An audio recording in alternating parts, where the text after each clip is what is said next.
தோட்டத்தில் இருக்கக்கூடிய மாமரங்களை பாதுகாக்க பாதுகாவலர்கள் போடலாம். ஆனா ஒரே ஒரு மாம்பழத்துக்கு 7 பாதுகாவலர்கள் 6 நாய் தேவையா? அப்படிப்பட்ட மாம்பழம் எங்க இருக்குன்னு தானே யோசிக்கிறீங்க. உலகத்திலேயே மிகவும் ரொம்பவும் விலை உயர்ந்த மாம்பழம்னா அது மியாசகி மாம்பழம் தான். கிட்டத்தட்ட 1 கிலோ மாம்பழம் 3 லட்சம் ரூபாய் வரையும் இப்போ கொள்முதல் செய்யப்படுது.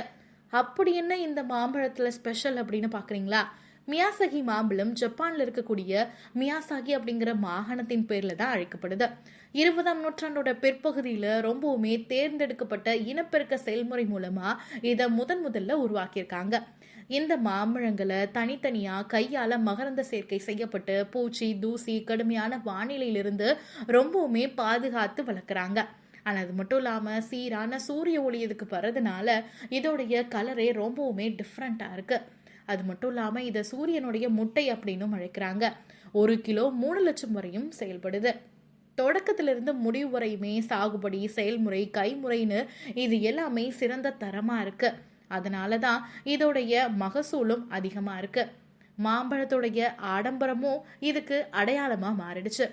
550 கிராம் வரையும் ஒரு பழம் இருக்கு. இதுல நிறைய நார்ச்சத்து இயற்கை சர்க்கரைகள் ரொம்ப அதிகமா இருக்கிறதுனால சாப்பிடும் போது ஏதோ ஒரு பாலாடை கட்டிய சாப்பிட்ற மாதிரி தான் இருக்கு. வழக்கமான மாம்பழங்களை விட இனிப்பு ரொம்ப ரொம்ப அதிகமாகவும் இருக்கு.